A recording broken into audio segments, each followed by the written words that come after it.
Thank you for coming. Thank you for giving up an evening for a very informed debate. And we have some very special guests for you, people who really do know their subject and people who are not frightened of putting forward the debate either way. Just so you understand the form of this, each of these lovely people are going to speak for 7 minutes. I'm not one of these people who put notes in front of them saying, we've got 2 minutes to go and 1 minute to go.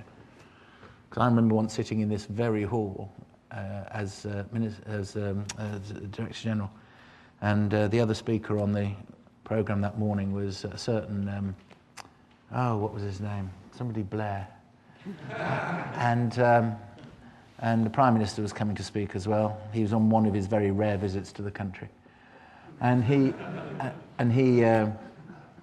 so he was turning up, and he was late. And he was only coming from around the corner, wasn't he? But he was late. So I was told, just flesh out your intro. And I kept getting notes. He'll be here in 5 minutes. He'll be here in 2. And I kept getting these notes, so I kept talking, you see, about these things. And then I got this other note, he's here, get off. So I get off. Blair was very, very good on his feet, and he was that day, very good on his feet. And then when he finished, sat down, any questions? First question, yes. Why did Digby Jones carry on like that when you were waiting to speak? So you can't win. So I'm not somebody who puts notes in front of people, but after 7 minutes, I will say to each of them, that's it, wrap up. And I'll expect them to do so in just a few seconds. Then it is your turn. I have 1 or 2 people who've already said they'd like to speak, and I will call you, but also, please, any of you, you've made the effort to come, I want to hear from you. And let's ask some questions and get some debate going here. And then we will wrap it up with 2 minutes from each of them in reverse order to how I call them in the start. So it's all very fair. And I'm going to try and get you on your way for between 8:30 and 8:45. So that is what we will do. So we will kick off. First up is over on my right, Mary Honeyball. I think you go to the lectern to do your 7 minutes, but not for your 2 minutes afterwards. She was elected to the European Parliament in the year 2000. She's been active in London Labour politics for 30 years. You don't look old enough to do 30 years in London Labour politics. And she also served as a local councillor. She's Labour's spokesperson on the European Parliament's Women's Rights and Gender Equality Committee. And she's also a member of the cooperative movement. Mary Honeyball, the floor is yours.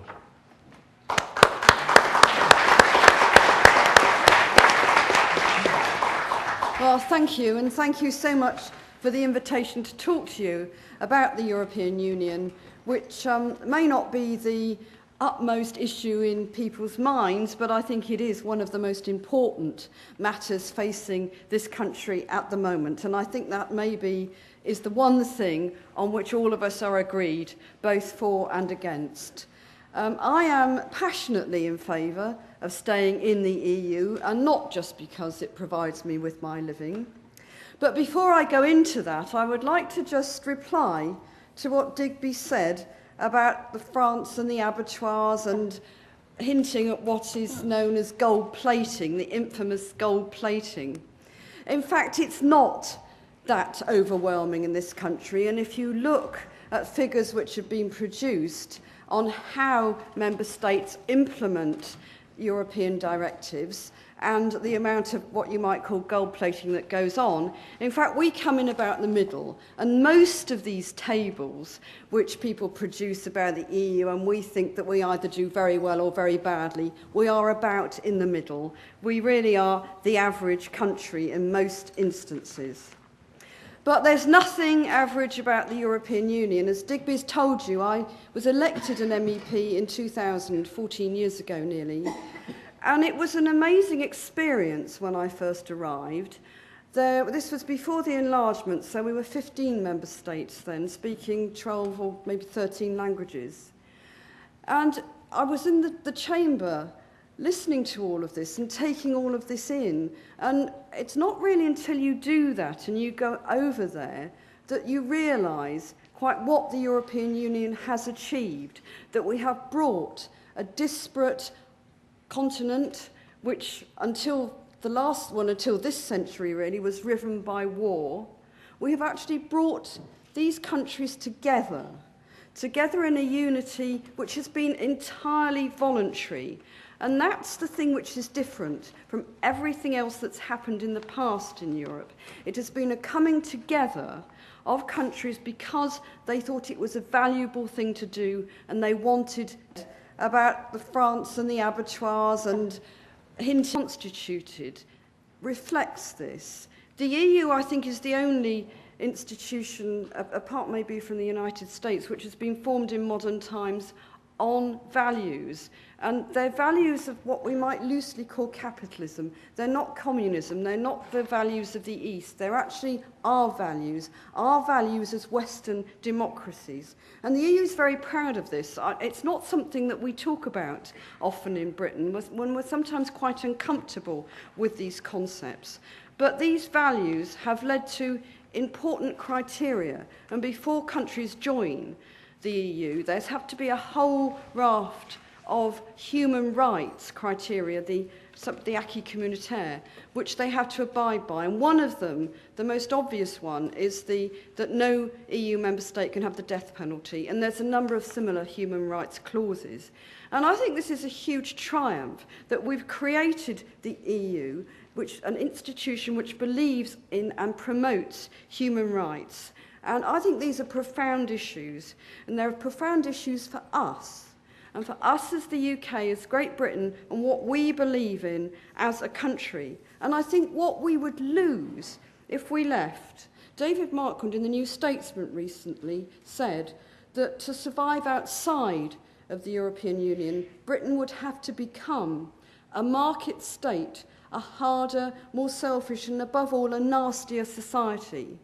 And one of the reasons I believe we should stay in is that we don't want that. We want to maintain our values and the values of the EU. And there's no cherry picking about this. We are either going to be in the EU or out of the EU. The current government and ministers have on and off seemed to think that we can stay in the single market and what we can reject all the rest of the EU. Boris Johnson, Mayor of London, has talked about single market light. That is just not an option. We are not going to be able to cherry pick. It's either a question of in or out. What we might be able to do, and I think will be able to do, and I think should do, is actually bring about reforms in the EU. Because although I passionately believe in it, I recognise that there are things which need to change. And that, I believe, is where we should go. Rather than saying it's all or nothing, we're in or we're out, we should stay and work from the inside to change those things which are not good for our country. For instance, I think we should reform the EU budget. There's been a lot of publicity about it at the moment, and there has been a budget increase at a time of austerity, which I think most of us would disagree with. I think we should actually concentrate much more on the growth agenda, and I believe we should have an EU commissioner responsible for growth. I think there's a lot we should look at with immigration, very much a topic at the moment, and benefits for migrants to this country. And I think there's also a case for looking at the balance between the European Parliament and national parliaments. And of course, one thing I think everybody here will agree on, we need to get rid of Strasbourg, we need to have the European Parliament meeting only in one place. It is ridiculous that we have 2 seats, and the quicker that goes, the better for all of us. So I believe our future is very firmly within the European Union. I think my colleagues will develop the economic and trade arguments in more detail, but there are other things which are equally, I believe, important, one of which is all the environmental legislation and the public health legislation, which Digby's comments at the beginning actually draw attention to.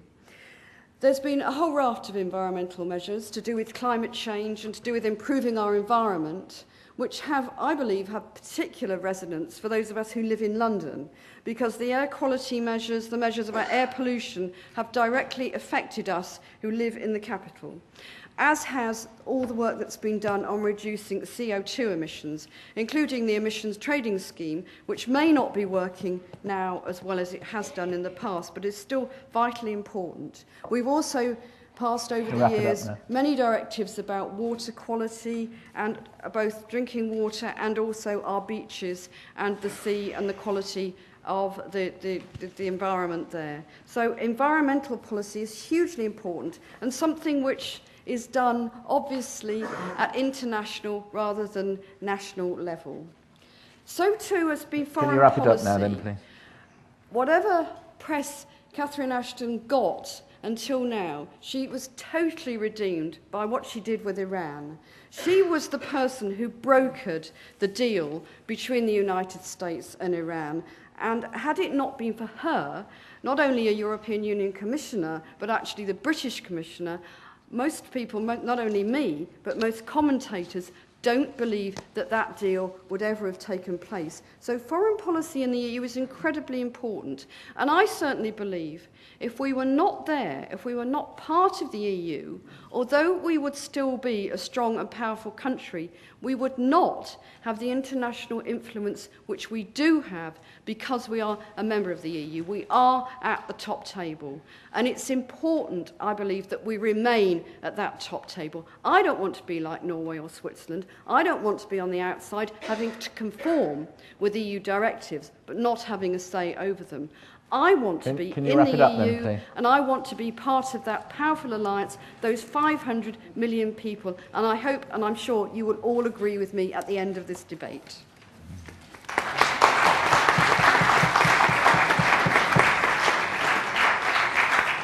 Right, so that's 8 minutes for every speaker now, so that's all right.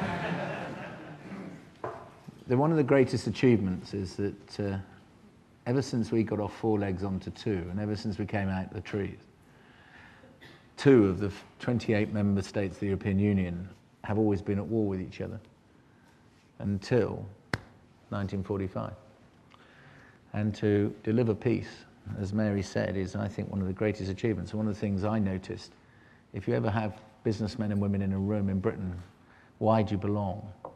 You get down to numbers 5 or 6 before they say peace. If you have that conversation in any part of the European Union that had the jackboot down their high street, they will tell you peace in item number 1 or 2. And they will forgive loads for peace. I would say that's fabulous. With respect, that's been banked.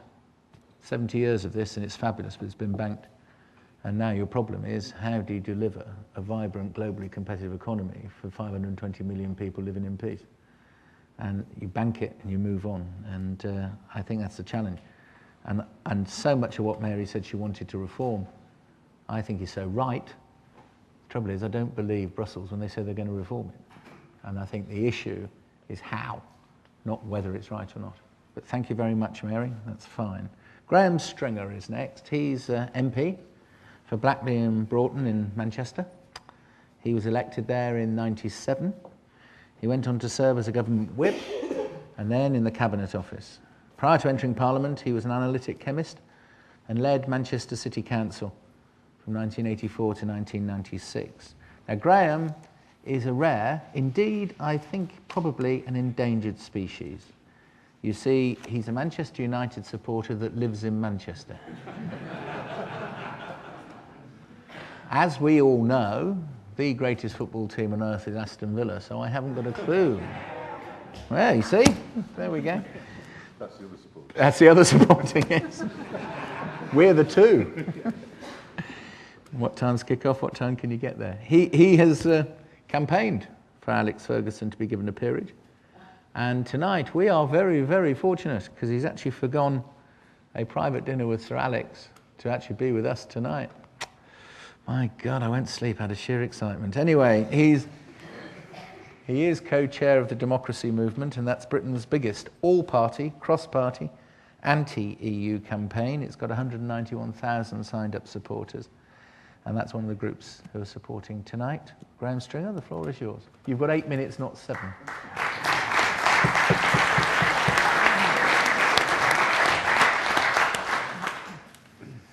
I suspect, Digby, it's not going to be possible to avoid abattoirs all evening after your introduction.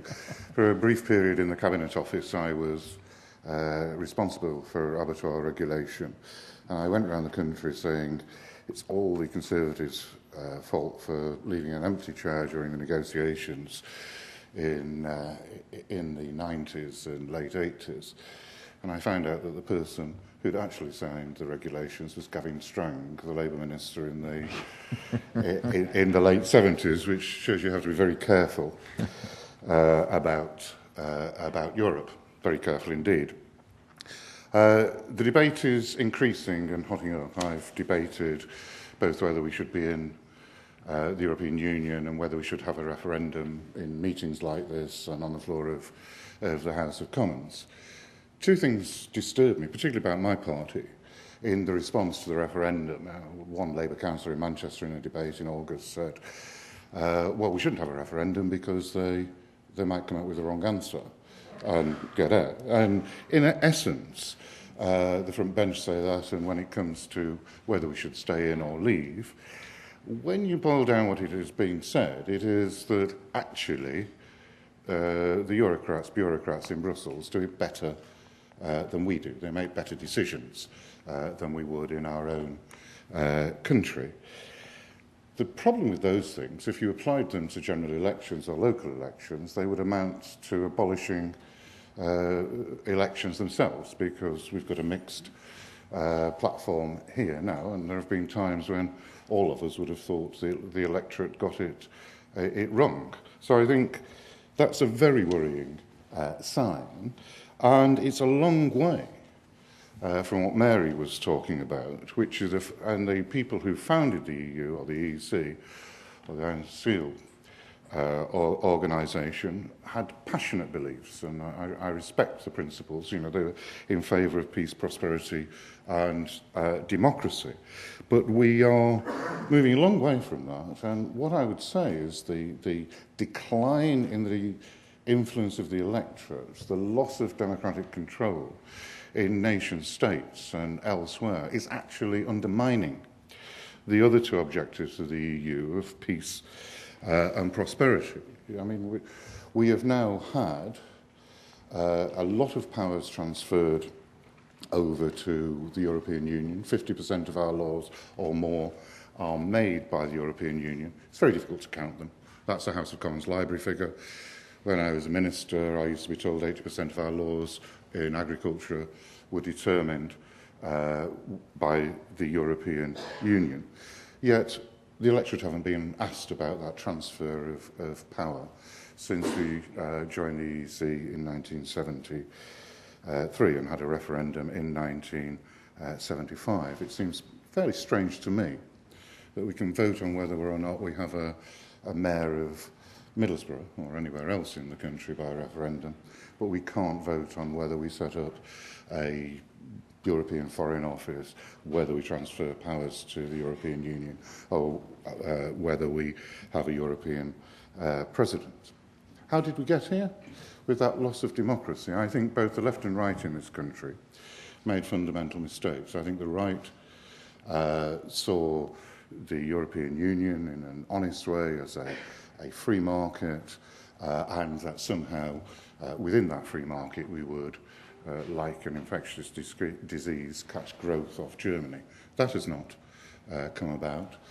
The left, who was profoundly sceptical about the European Union through the 60s, 70s and 80s, believed Delors when he told us that we could have social democracy and trade union supportive legislation by bypassing our own parliament. He went to the TUC and told them that, and it shifted the whole of the Labour Party and most of the left to supporting the European Union.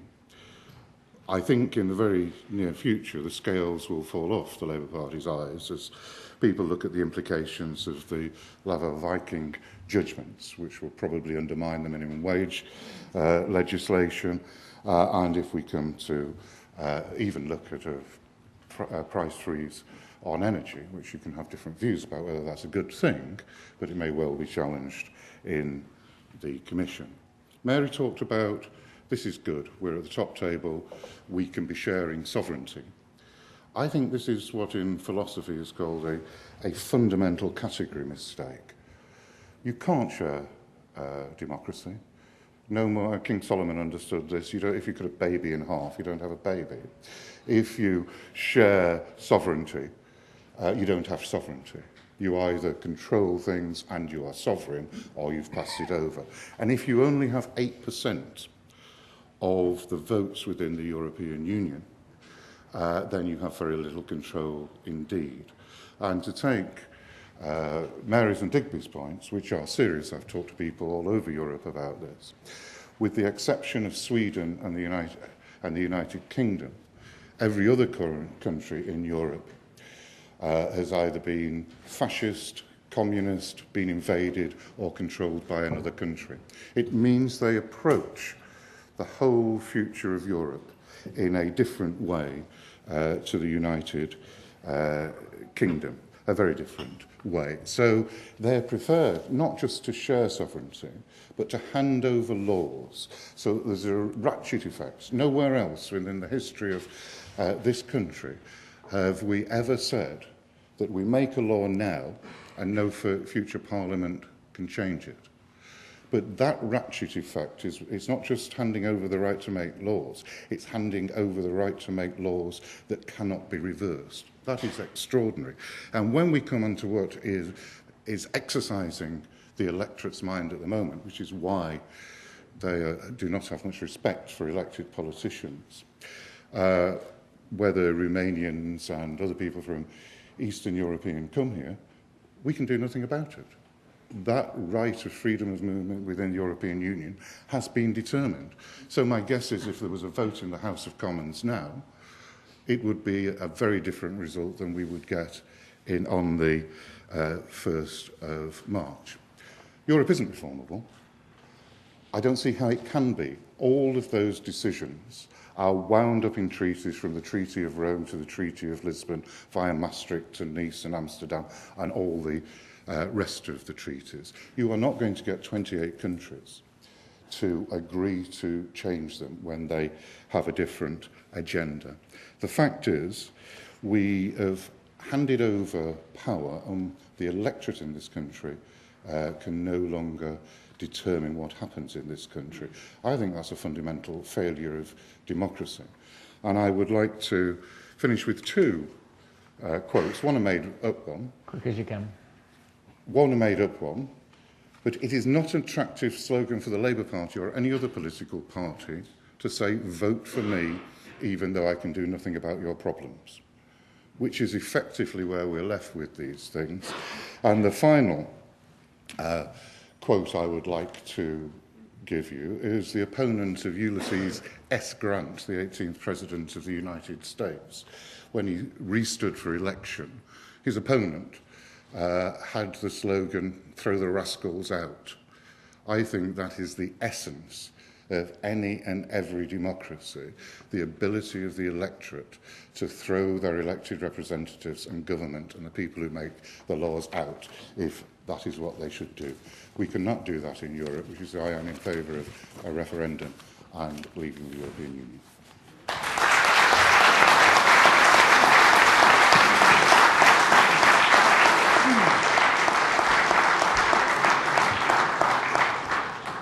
Thank you for bringing it in on time. Back in the late 80s, early 90s, there were lots of complaints in Aldershot, where squaddies are trained, that the food was rubbish. So they thought they'd hold a bit of a survey. So they did. And back came, what do you think about army life? Rubbish. What do you think about rubbish? Food rubbish. And so they thought we'd do something about this. So they spent lots and lots of money making the food really good. And they then sent another survey out, and back came rubbish, absolutely dreadful, awful. So they spent even more money and made it even better. And back came, this is awful and dreadful and terrible and everything else. So at this point, they went to one of those wonderful, fabulous people called an army psychologist and said, we don't understand this. Why are they still saying this is all rubbish when clearly the food is very good now? And he said, you don't get it, do you? You've never asked any of those people their view about anything, ever. And so the moment you give them the chance to ask them about anything, they're going to tell you you're wrong. They're not going to tell you they're wrong because they think the food's rubbish at all. They're telling you you're wrong because it's the only chance they've ever had to say anything about anything. My case rests, my friends. Vicky Price was born in Greece. She came to Britain to study at the LSE. In addition to working as an economic analyst with many major institutions, she actually worked with me at KPMG in the late 90s. And then we ended up working in the same department at what was, for a short period of time, known as BER, wasn't it? Yeah. Business and Energy and Regulatory Reform. And then it became Business Innovation and Skills. And you were the head of the government's economic service there. She's written 2 books. One is called Greekonomics, which is a study of intruding on private failure. Oh no, sorry, Greece. It's a study of the Eurozone crisis. And then, secondly, whilst having a sort of brief sojourn at Her Majesty's pleasure, she wrote a book called Prisonomics, Behind the Bars in Britain's Failing Prisons. Ladies and gentlemen, Vicky Price.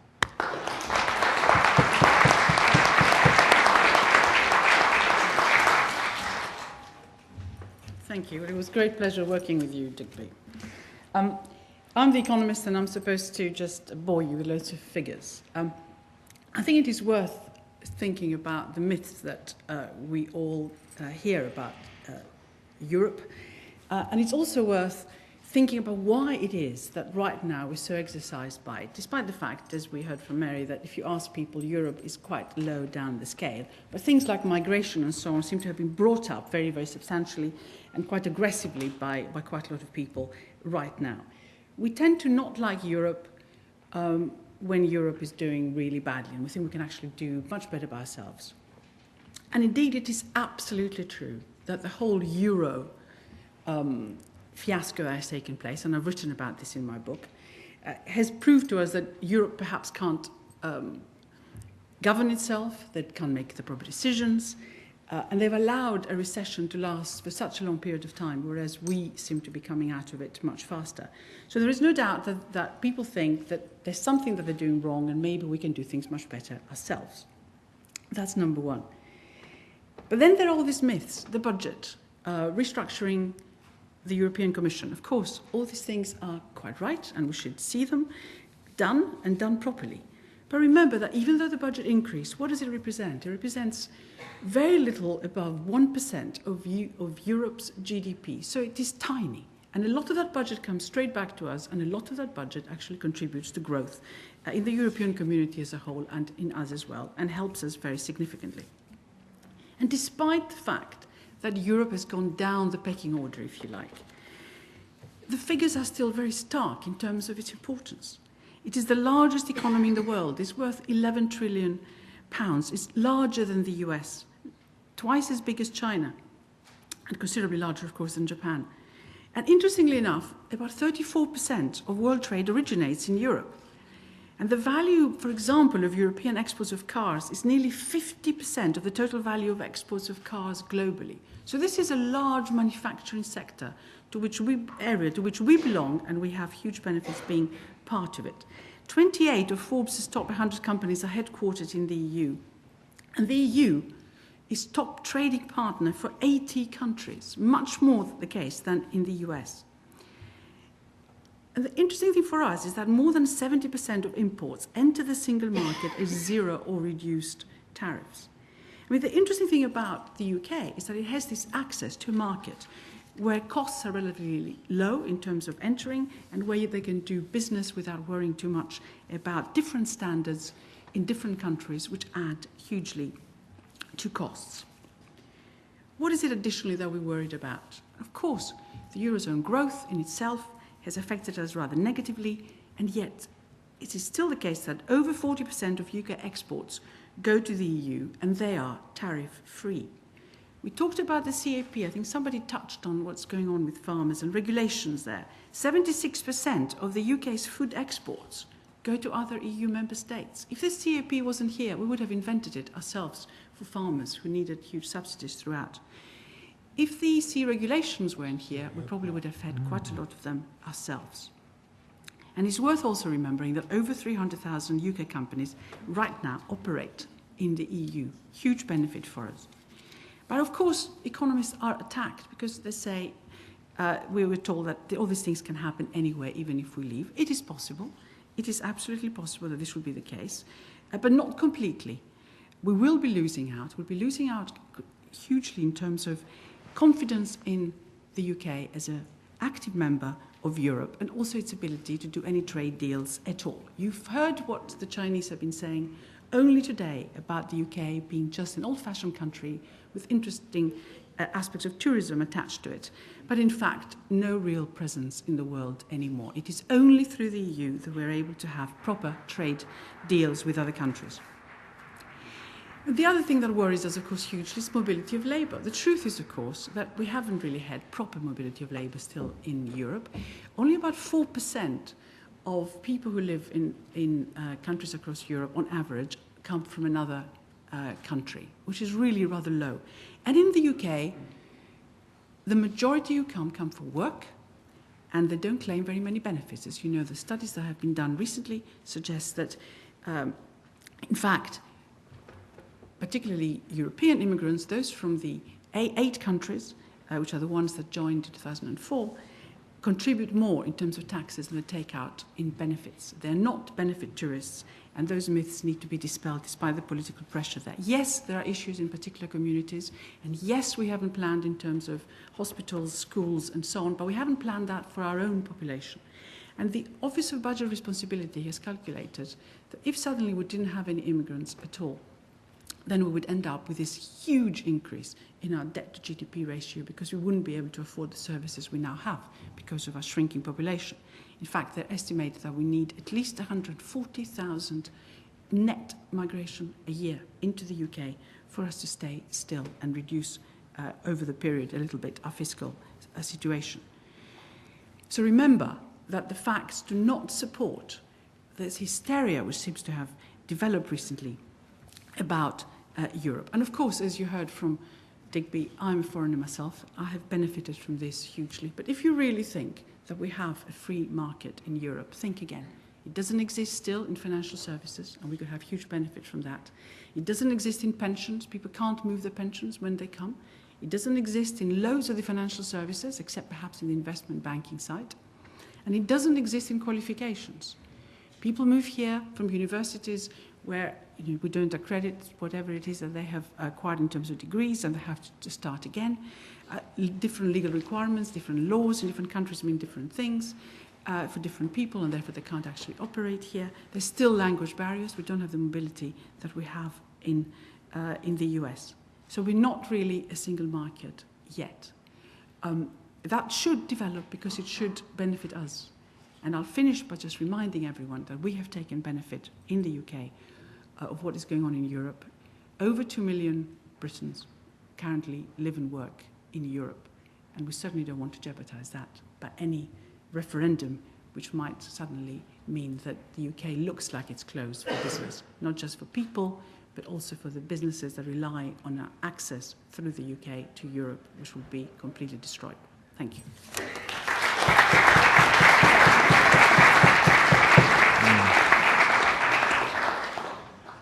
I also heard the Chinese minister say today that Britain is an old-fashioned country that does tourism rather well. I did LBC radio tonight before I came here to answer that. One of my jobs, and I'm proud of it, is that I'm corporate ambassador for Jaguar cars. And the sister company, Land Rover, sells more Evoques in China than they sell in the entire European Union put together. So if we're just a country that does tourism well, why do the Chinese buy the things we make? That's all I'd ask. Gisela Stewart. I first came across Gisela when she stood in 1997 in the very safe Tory seat of Birmingham Edgbaston. Jill Knight had kept that very blue, and before her predecessors, which had meant it was a Tory seat for 70 years. And suddenly this woman from Bavaria turned up and parked her tanks on our lawn in God's own city. And she made it her own. She kept it in the 01 election, the 05 election, and the 2010 election. She is MP for Edgbaston. And she held various government posts during the Blair administration, Parliamentary Under Secretary of State for Health. And she was also one of the 3 UK representatives on Giscard d'Estaing's European Convention, which was charged with drawing up what was a European constitution, but because they thought that they'd have to lie to the European people, they had to call it the Lisbon Treaty. So she actually does know what she's talking about. Ladies and gentlemen, Gisela Stewart.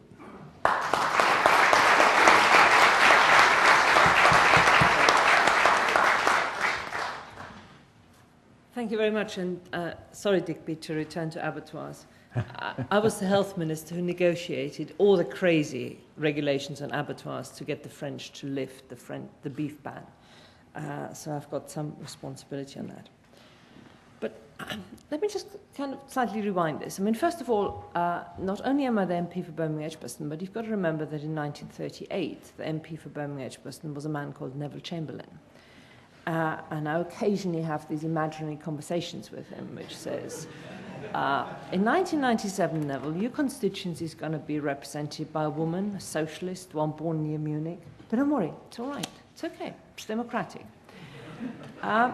So what I'm trying to start off with is by saying I suffer from none of the usual genetic defects which are usually associated with the anti- or pro-European debate. I grew up in Bavaria, which is a federal state in itself, which is part of the Federal Republic of Germany, which is terribly federal. So I understand federalism. I have no problem with it. However, it has consequences. And to add to this personal story, I was currently debating with my children how we should celebrate the fact that on the 18th of January next year, it will be 40 years that I arrived in this country, unable to speak English, and someone very kindly offered me a job. And so I'm one of the classic economic migrants. But I've come to the conclusion that we've got a serious problem on our hands. And what you've heard so far demonstrates the problem we've had. We are completely confusing democratic governance structures with values which are associated with whatever administration you end up with. Can you imagine a general election where we do not take for granted that to have a democratically elected government is the right thing, and then we argue what the government should do? Because when it comes to Europe, we keep conflating the two things. Is Europe a good thing for clean beaches? Well, sorry, you kind of lose me, because first of all, you've got a Europe, which is geographical union, and the Norwegians and the Swiss are just as European as the Brits and the Germans are. But so we ought to stop talking about Europe and talk about the union. Secondly, when I came here in 1974, that was the moment when Britain had just about deprived the rest of Europe a choice over how it wished to relate to its neighbours. Because up to that point, you had a choice. You either related to your neighbours through a trading relationship and you were part of EFTA, or you wanted to become a part of a federal Europe, which has always been the agenda, and it's just no good pretending otherwise. You joined the common market. And the common market had consequences, which is now called the European Union. So from that point onwards, we had bought in to a democratic structure. And I think, as Graham said, a democratic structure also requires that at some stage you can get rid of the government. And that's what you never can do in our current structure. Now, we can go into why, how you could come about that, and I'm happy to talk about that, because my agnosticism is one which says, if you want a federal Europe, that's fine.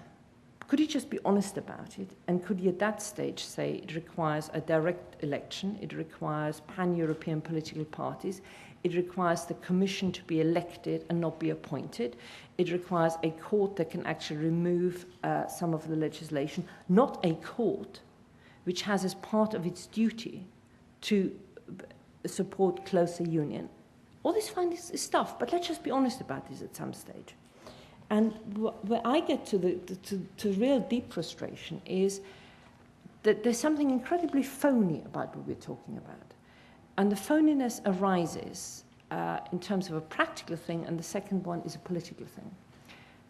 One is the euro, and the second one is free movement of labor. I kept thinking, and this comes back to the fact that I had the enormous pleasure of spending 18 months in the close proximity of Valéry Giscard d'Estaing, an experience I have not entirely recovered from. But I'm sure with the help of some expensive shrinks I will at some stage.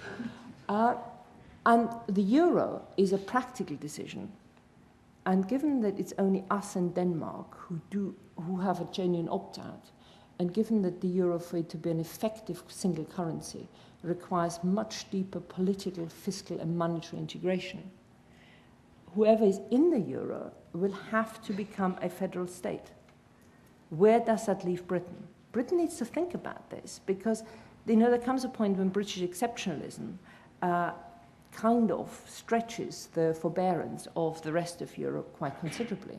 And if you talk to Angela Merkel, who defines the modern Germany now as a state that was forged within the experience of the United States and the Holocaust, and what keeps the construct together is actually the European Union. They look east, they talk about the Ukraine, they talk about Moldova, they talk about a whole lot of things which we in Britain don't even think about yet. So you've got the euro and its economic implications, and secondly, you've got the thing which was the difference between EFTA and the common market. It was free movement of labour. The very thing where the founding fathers of the European Union thought would create that kind of post-war consensus which would never allow France and Germany to go to war again, is actually now causing the greater dissent. And that also leads me to this notion of when people say the European Union has produced peace. No, it hasn't. What has produced peace is that in 1945, with the exception of the Balkans, we'd roughly sorted out the nation states, the configuration of the nation states. You then had a Cold War and the East and the West. The Berlin Wall fell, and you could say we brought in the former East to a peaceful Europe. But without NATO and the Americans, this wouldn't have happened. And this notion that it is Cathy Ashton, who I personally have a huge respect for, and I think she's done a tremendous job, that this would have happened without American support and consent. The Americans allowed her to do the running, folks, not that it's Europe who delivered for the Americans to deal with Iran. So what I'm really saying is, I do think that people of Britain at some stage need to be asked. And at that stage, they need to have an honest debate which distinguishes between the values of your democratic structures and the democratic structures themselves. And I think that if Britain actually has no intention of joining the euro, it has as good as left. Because even if the Brits do nothing, the rest of Europe is fundamentally changing in the world, in the world, which in the words of a famous post-war German novel says, we are left out in the cold. And we may want to make a decision, but can we please not pretend this is about clean beaches or working hours directives or anything else? It's a fundamental decision about the democratic structures we wish to join. And if we say yes to Europe, that requires a single currency and everything that goes with it. And if we say no, that too has consequences. And we may look some other way. But I think it requires an element of honesty when we have that debate. And debate is one which we have to have.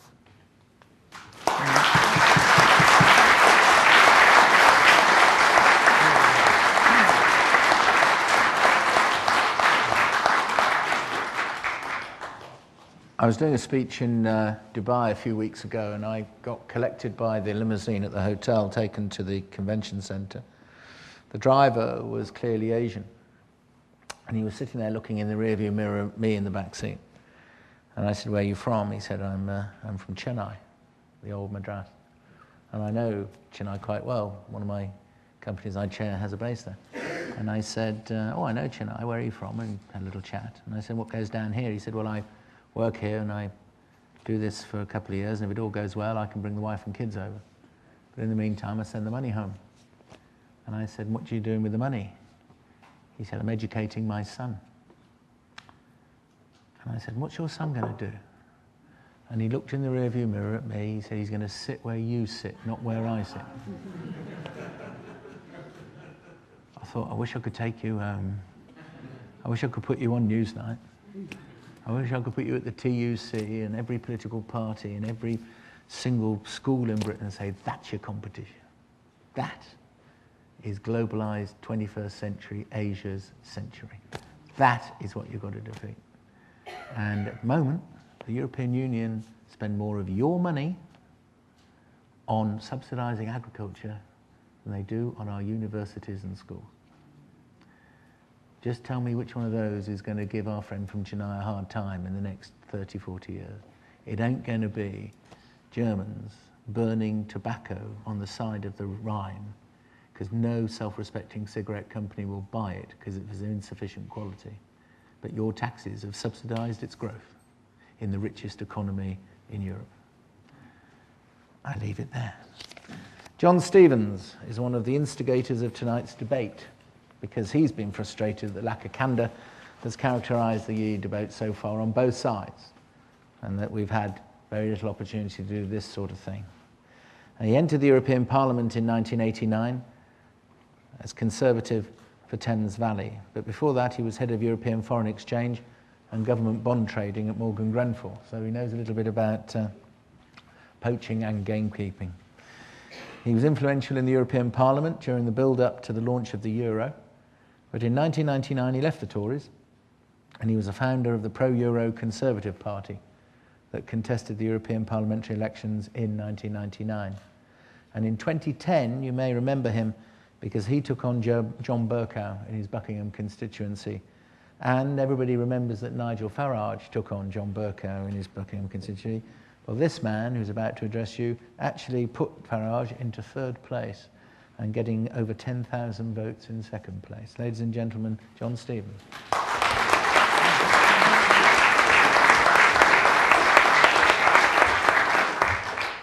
Well, thank you very much for inviting me this evening. I just want to say that I agree with everything pretty well that Gisela has just been saying. We face a very fundamental choice here, the idea that the semi-detachment in which we're in at the moment, we're in the European Union, but we're not really a part of it in the sense of beyond the single market. We're not in Schengen, we're certainly not in the euro. We already have a semi-detached status. And this has suited this country for quite a while. But the financial crisis and the euro crisis has led to a set of circumstances in which this middle way is disappearing. And it's absolutely clear that the European Union is going to go ahead and it's going to become effectively the Eurozone with all the structures that are going to be involved with that. And that poses a fundamental question for us. I deeply regret that we're not having a referendum next May.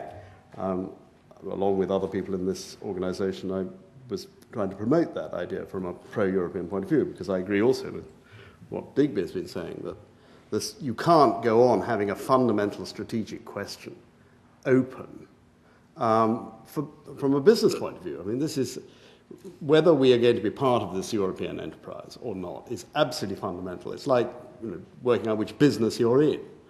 And the sooner that is resolved, the better. But the only good point I can see about not having a referendum next year is that at least it will mean that when the referendum comes, it will be on the real issues, because I think probably a referendum in May next year would have been the last occasion where it would have been more or less possible to imagine a national debate that could have gone on the basis of the status quo and wouldn't really have mentioned the euro or other issues. So what I want to do now is just to review why I think that from a British point of view, because Vicky has already dealt with the economic side and we've also had some of the political aspects, why from a British point of view I think that going full into the European Union and joining the euro is actually going to be absolutely critical for this country. And from 2 points of view, particularly 2 specific instances. One is a financial one. My background is in the city. I think that the future of the City of London is going to be at risk from what is happening on the continent. And the second one is from the point of view of the preservation of the United Kingdom, the preservation of the union with Scotland in particular. Let me just start with the city. I think it was possible to argue, and one of the reasons why we find ourselves in this semi-detached status of being sort of in Europe but not really fully engaged, has been that actually for a very long time, I mean, until the 2008 crisis, it was possible to argue that what we were doing was working out pretty well. We were in the European Union, but we were playing a global game. London was a global financial centre. We'd bet the ranch on financial services. We were operating in the backwater of globalisation, following the end of the Cold War. All of that was working very well. And the fundamental question is whether that model has now exploded. And I would argue that it has, for two reasons. Firstly, I think there are two lessons that, from a point of view of the city, that we've learned that comes out of this financial crisis. One is that your financial system is only as good as the taxpayers behind it. And the governor of the Bank of England the other day was talking up the city, which is very good, because very few people do that is. But he was imagining a world in which we would get back to a sort of major centre in which the capital of all our banks would be 9 times GDP. Well, on that basis, I mean, if things go wrong, we'd be wiped out. You cannot run a major global financial centre, an international financial centre in this new world, which has come about as a result of the multiple elements of the Lehman crisis. You cannot run such an international financial centre on a national tax base. Or if you try to avoid ultimately having, because they'll say, well, these problems won't come again. Problems always come again. Problems always come again. You know, we've got ourselves 15 years of calm probably in the financial markets because everybody's had such a shock, but the problems will come back in one form or another. So you've got to have a proper backstop. And the idea that we can regulate our way out of actually ultimately having to rely on our tax base is a fantasy. Or if you do, you will be putting a burden in asset requirements, capital requirements on your banking system, which will mean they won't be so profitable as their competitors who have a bigger tax base to hang on. So actually, although we decided to stay outside the banking union, because joining the banking union means ultimately having to join the euro, what we face is a situation where we would benefit more from being in the banking union than anyone else in the EU, because ultimately what the banking union will involve is that instead of just British taxpayers who are on the line for the London-based banks, it'll be the Eurozone taxpayers as a whole. And the second lesson that we've learned from this financial crisis, which we're still learning as everybody's printing money like mad, is that you have to be able to print the money in which your liabilities are if you're standing behind your banking system. Now, the idea that London can remain a global financial centre when its central bank, the Bank of England, can't actually print the money in which most of those liabilities of London-based institutions will be denominated, so either dollars or euros above all, is fantastic. I mean, it seems to me that the longer we evade this issue, the greater the risk to the City of London. And the City of London it's 14% of our tax base, it's 9% of our economy. And the idea that we could step aside from a global role for London finance is fantastic. It would be a catastrophe to this country if we would undermine it, and we are well on the way to doing that by not taking a decision now. I mean, it is possible to imagine alternative strategies, but what is absolutely not the case is that you can go on drifting while on the continent they are going ahead creating a whole structure for the single currency over which we have no say. It would make standing aside, as we did in the 60s, and then only joining later and having to accept the common agricultural policy and things, look like a picnic. It would be catastrophic. Now, the other thing is Scotland. You've got a minute left. And this is much, much quicker to do. It's absolutely clear that if we were to leave, if there was to be a vote, we had to have a referendum here, and we voted to leave the European Union, it's almost certain that the Scots would vote to stay in. You would immediately get independence in Scotland. The breakup of the Union, the United Kingdom, would be a catastrophe. I'm hoping that next year that will not occur.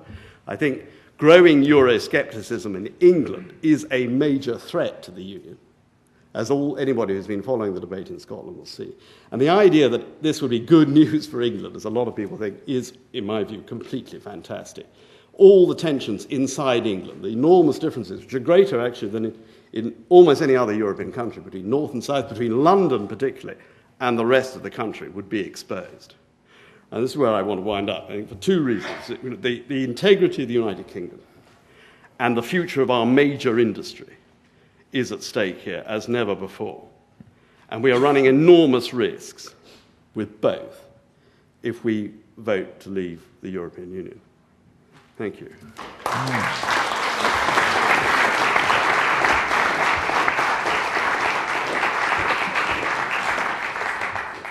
Somebody remember in 2002 that George W. Bush, the man who famously said there's no problem with pollution in America, it's the impurities in the air and water that do the damage.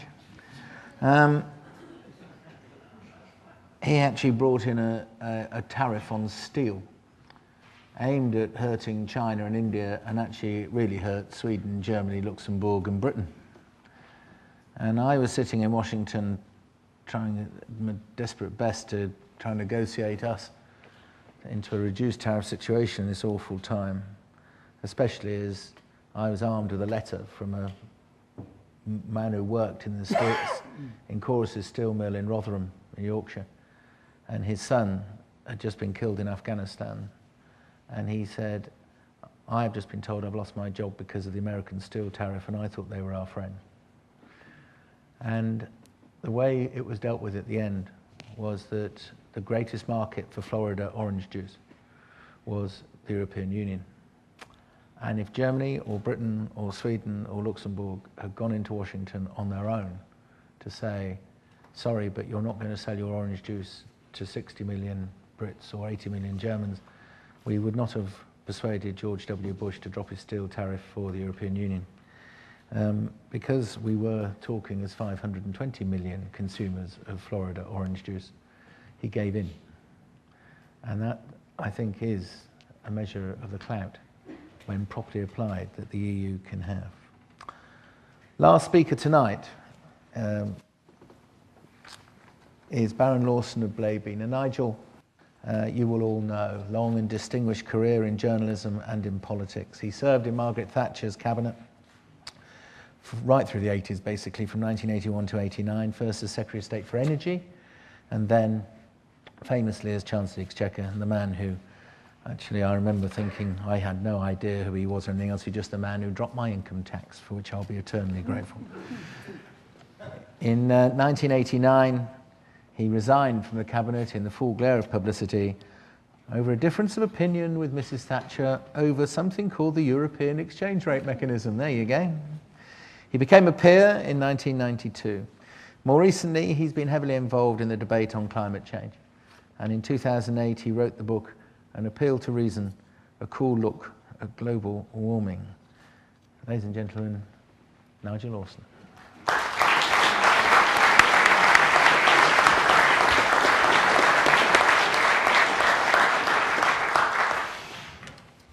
Thank you very much, Digby.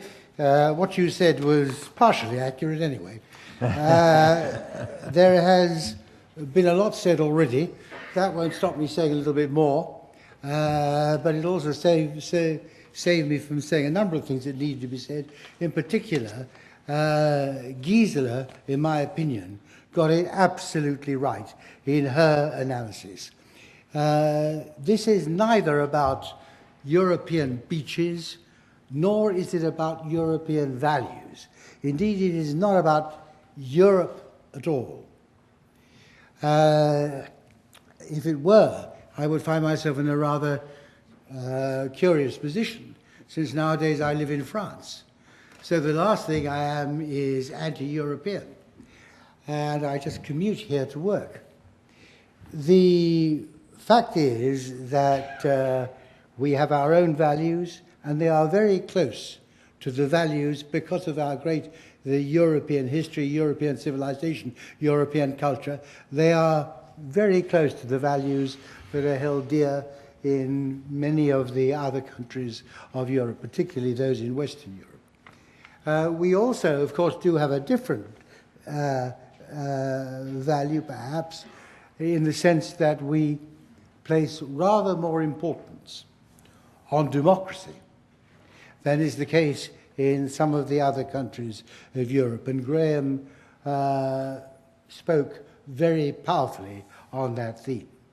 Now, what this is about a particular bureaucratic political project known as the European Union. And the European Union, as has been said by Gisela and has been said also by John, is really at a watershed. It has changed. It has always been a political project. And initially I was strongly in, it wasn't called the European Union in those days, it was called the European Economic Community, but even before it came into being. When I was an undergraduate at Oxford in the early 50s, we had a very unfashionable thing called the Strasbourg Club, which was concerned to do what we could as undergraduates to try and encourage bringing the peoples of Europe together. And I became president of that, and because I was very conscious, all my generation were, of the devastation that had been caused by the Second World War and how important it was that never again should the countries of Europe tear themselves apart and indeed contribute to tearing a large part of the world apart. And so there was the idea, what are you going to do about the German problem? Because let's be frank, it was the German problem. 2 world wars, and indeed if you want to go back a little bit further, the Franco-Prussian War, which led to, in fact, the creation of the Union of Germany by Bismarck, which was actually declared in Paris at the end of the Franco-Prussian War. And how do you stop that? And what was needed was to find some way of binding Germany into a framework which would end the German problem. And this, the leaders of Germany wanted that too. It wasn't just others who wanted it. And it was, the object was, as my friends in the Foreign Office said at the time, perhaps rather unkindly, we have to put Germany in a cage. And that cage was the European Economic Community. But that important objective has been achieved. There is now, in my judgment, and everybody is entitled to make their own judgment, but I believe Germany has fully emancipated itself from the horrors of the 20th century. It is no longer a military threat. It's a very powerful economic competitor, and good luck to it. It deserves to be. But it is no longer a military threat. It is no longer a problem. So that has been achieved. So they had to find a new purpose. And that new purpose, as John Stevens has conceded, is the creation of a political union, a federal but complete political union in the United States of Europe, which will perhaps stand up to the United States or whatever it is. I have never understood quite this, but this is what it's all about. I knew Jacques Delors very well indeed, because during a large part of my time as Chancellor, he was my opposite number as French finance minister. And we got on very well. And he made no bones about it, that what he's a driven man. He is a man who wants only power to achieve his ideas. He is not interested in the flummery and in the dignities and so on. And it was the whole point of the single currency, and that's the watershed, was to be the stepping stone to the full-blooded political union, because it is quite clear to anybody who understands the slightest thing about politics and economics is that you cannot have a single currency working satisfactorily without a single fiscal policy, a single social security policy, and indeed a single finance ministry and a single government. And that is the objective. Now, there is nothing disreputable about that objective, nothing in the slightest, but there is a problem, and that is most, not all, but most of the peoples of Europe don't want it. The people of Britain don't want it, and most of the people in France, where I live now, don't want it. But a disregard of public opinion has always been one of the chief characteristics of the European movement, I have to say. They know better what is good for us. So you have now this watershed. The fact is that it will be, I think, a long road before the European political union is achieved, but we are moving steadily closer and closer to it, because that's the only way you can make any sense of the monetary union, and there is no intentional desire or likelihood, or I regret, of the abandonment of the monetary union. And so we have to make a choice. We have decided not to be part of the monetary union, quite rightly. But as the evolution of Europe continues, not only is this bad news for Europe, because while you have this contradiction between the lack of a political union and the existence of the monetary union, the European economy is going to continue to underperform. But much more seriously, we are going to be increasingly marginalized, because the Eurozone bloc is going to be more and more cohesive, and our ability to influence European policy is going to be steadily less and less. And there are two particular problems in that.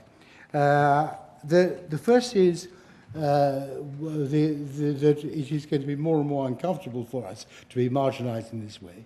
But the second is that the question of the City of London and banking and financial services, which John referred to, but he got the thrust of the argument completely the other way round. The fact of the matter is that this country has a far more global outlook than any other country in Europe. It is the global outlook which matters. And what we have in the City of London is one of the only two global financial centres in the world, probably the greater of the two, and certainly the only one which has the good fortune to be located in the European time zone, which is a huge advantage.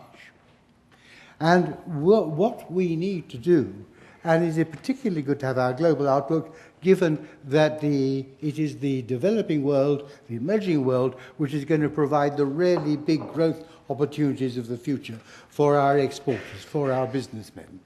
1 minute. So we have to make a decision. Il faut parier, as we say in France, where I live. We have to make a decision.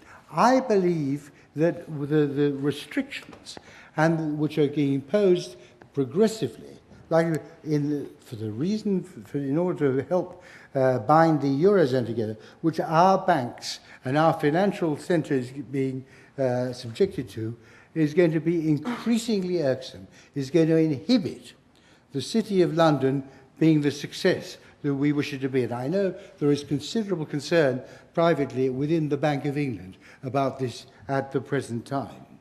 So and I think if we leave the European Union, which we should, we will probably be able to sign a free trade agreement. People don't realize that the rest of the European Union wants to sign a free trade agreement with the United States because of the American market. The British market is actually bigger for the rest of the European Union than the United States market is. So they will certainly be likely to send, for their own interest, to sign an agreement with us. We are a very big country, and indeed the democrats think that by the middle of the century we'll be the biggest country in Europe. So we have nothing to fear from leaving. As Jim O'Neill, the former guru of Goldman Sachs, said to the Treasury Committee in the House of Commons only last week, be bold, be global, and don't worry. I wrote a piece in the Times. Digby's not the only person who does that. I wrote a piece in the Times in May saying that I had come to the conclusion and explained why we should leave the European Union, and that's how I'd be voting in the referendum. And I was pleasantly surprised, with a few days later, to find that in the Financial Times, the German Wolfgang Münchau, who is their most perceptive and best informed columnist on European affairs, wrote a column headed, very gratifying, I never expected to see this, Lord Lawson is right. Incidentally, that's all you need to remember tonight. Thank you. And Well done. he concluded in Get these off. words: there may be reasons why the UK may wish to remain a member of the EU, but whatever they are not economic. And ladies and gentlemen, they're not democratic either. Thank you. Well done.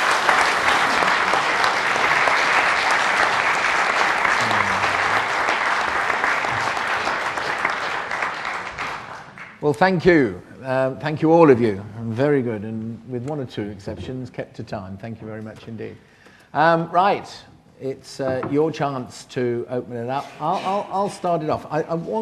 One question that always I find quite frustrating is when those on the pro side always start with, I know this is wrong with it, I know this is wrong with it, I know this is wrong with it, I know we want reform, we badly need reform, and given that we get reform, diddly, diddly, diddly, dum. And yet we never, ever, ever seem to get reform. So, but just as a simple businessman, I just don't understand why it is we constantly say we need reform, and yet nothing ever happens. Mary? Well, actually, Digby, that's wrong. Well, they send you to prison if you work 48 hours a week. Well, that's... China thinks it's their birthday, mate. I tell you.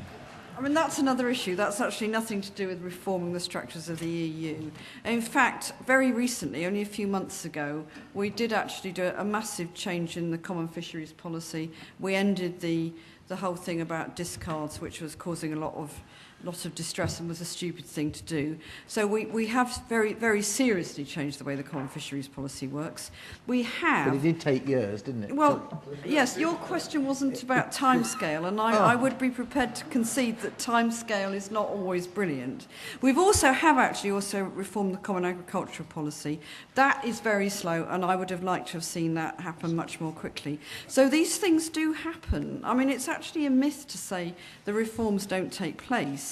And the Lisbon Treaty, whatever you might think of a lot of it, has actually looked in some detail at some of the things that people complain about. And there is actually now more involvement of national parliaments in EU legislation than there has been before. And actually, whether you like the idea of this or not, the European Parliament itself has actually got more powers. And I think that's important because we've heard a lot about democracy, a lot of which I don't particularly agree with. And I do believe I am democratically elected. In May next year, you will have the opportunity to vote for me or vote against me. And therefore, I believe that there is an element of democracy. I mean, the EU is no less democratic than other institutions and other ways that countries that we are governed. And I don't accept this idea that sovereignty is some sort of a whole that you can't divide up. Sovereignty is always shared at whatever level of government it is and whatever level even of institutions themselves. There are levels of sovereignty and certain things are done at certain places at certain times. So it's perfectly reasonable to say that we will allow the European Union to do certain pan-European aspects of the way we're governed. How do you answer the point that I sat there once in Brussels and I watched Tony Blair, Jacques Chirac and Gerhard Schröder, for all their sins, all of them, have a direct democratic connection to their people. They were virtually on their knees to the President of the European Commission begging him to change some directive or other because it was destroying the economies of the three biggest countries in the European Union. And the person that these three democratically elected people were begging actually had no democratic connection at all. Now, how do you square democracy with that story? Well, that, Digby, is anecdotal evidence of one particular thing that happened. I watched it happen. The way that it actually works is that you are right in the sense that most decisions are now made at EU level in the Council of Ministers by qualified majority voting. But it's perfectly possible for member states to get together to prevent something happening. And I have actually had recently very clear evidence of how this works. Just before the last European elections, the European Parliament actually passed a directive on maternity and paternity leave, which the Council of Ministers which is also directly elected. It is made up of the member state governments. Enough of them didn't like that, and that directive has not gone through. So it is perfectly, I mean, the way that the EU works, I agree, is not always transparent and is not always quick. But I think there are democratic safeguards, and I think that example of the maternity leave directive actually shows how they work. I have one for the other side of the debate, which is I was influenced very much by my Florida orange juice example. And whilst I acknowledge there will be a free trade agreement in the morning, because Germany would demand it for the reasons you say, how could we have the clout in negotiation with an America, or possibly in the years to come it could be China? How would we have the clout in international trade if we weren't doing it together? Digby, you're now going back to what I said about countries had a choice how they relate to their neighbours. And they could relate to their neighbours in terms of trading relationships, in which case they can collectively have a clout to make trading agreements. The big element, which was different between EFTA and the common market, was that it wanted a deeper social integration which involved the movement of people, which everybody thought would then bring it with social benefits, taxation, and all these other kind of things. You can still negotiate as a Europe the import of orange juice, but that is not the same as, and I want to really come back to something Mary Honeyball said, this notion of national parliaments having greater democratic accountability. We had 11 national parliaments saying we don't want a European prosecutor. We had God knows how many national governments saying we don't want a European prosecutor. But because part of that deeper integration requires bringing criminal law into that construct, the Commission said, this is a completely ridiculous idea, we're going to do it anyway. So I come back to my thing, values and structures are very different. You can have a Europe of trading relationship which deals with the rest of the world, and you can have a United States of Europe which assumes a European demos. And that is what we've not got. Thank you. Hands up. First gentleman there. Just say who you are. Yep. With the pink shirt. Yep. Julian Gorse. My question, which no one on the panel has addressed at all, is we've got a shared legal structure, shared histories with 53 countries in the Commonwealth. And I'm surprised that no one has mentioned the opportunity that the Commonwealth offers if we come out of Europe. Anybody? Well, I was just say that this is what I had in mind, because a large part of the Commonwealth is the developing world, India in particular, which is far and away the biggest country in the Commonwealth. And therefore, it is our history of the relationship with the Commonwealth, and our history, formerly history as an imperial power. There have been other imperial powers, France too, but Britain on a much, much larger scale, which gives us this global perspective, this global reach, and positions us so well for the world that lies ahead. So those links, I think, are very important. If I may say something about orange juice, which you brought in again, we are such a big market that we will have clout. It may be that on the orange juice front, we have less clout, if that's an important front, than Europe as a whole. But my goodness me, in any decision that politicians, leaders have to make, there are always arguments on both sides. There's always some little orange juicy thing which may be on the other side. But the question we have to ask ourselves is, where is the balance of argument? Where is the balance of advantage? That is what leaders have to do. And because there's some little thing which may be an annoyance, and you know, maybe on the other side of the scale, so what? Yeah, well, my steel worker in Rotherham didn't think it was a minor annoyance. Yeah. But in Cradley Heath in the West Midlands, they talk of nothing else anyway. So. Vicky? Well, on the Commonwealth side, of course you're right. There is that large number of countries we can do more things with and get closer to, but there's nothing stopping us doing so anyway. And it's the same argument that we have now. We don't want Europe because we can focus on the BRICS. Well, we can do that anyway. And the reality is we do tons in terms of exporting to the BRICS, and we do that through the supply chain that exists in Europe. So we export an awful lot of things into Germany, which then go straight to, after being put into cars or whatever, to places like Brazil, China, and so on. We could not import agricultural produce from a Commonwealth country on terms that were different to that which France do.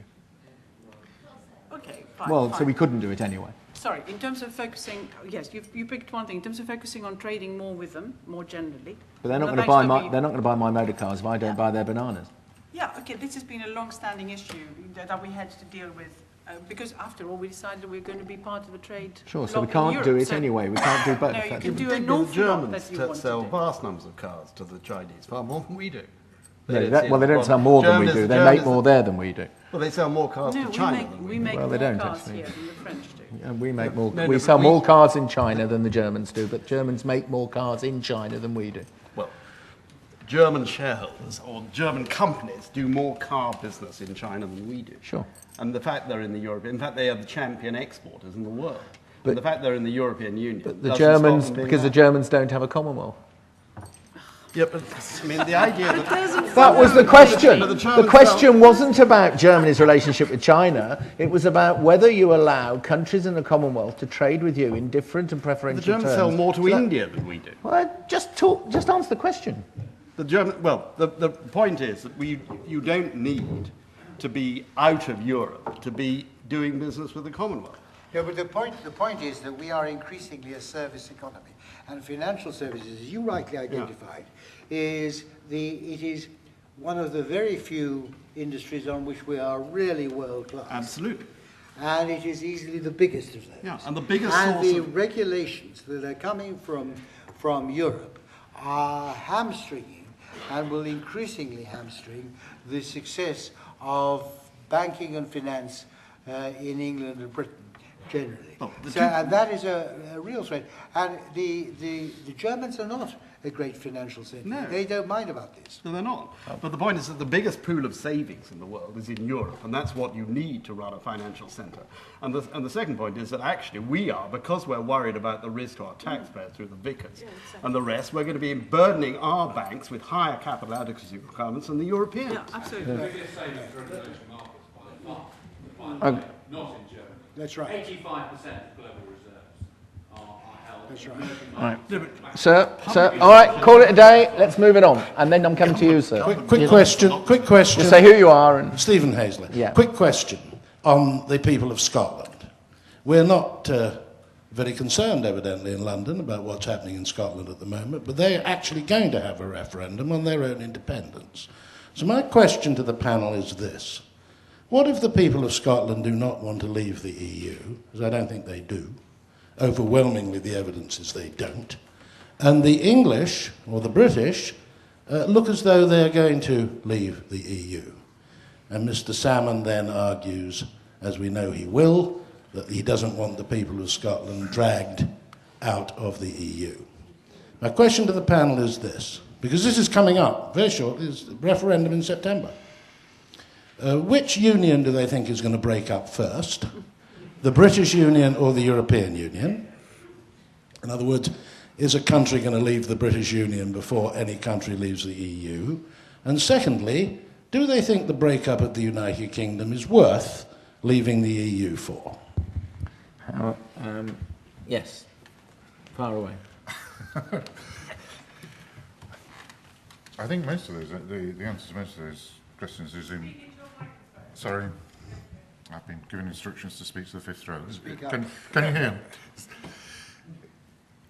I think one has to deal with principles here. The Scottish people are going to decide, knowing what they know about the rest of the United Kingdom, whether they stay or go.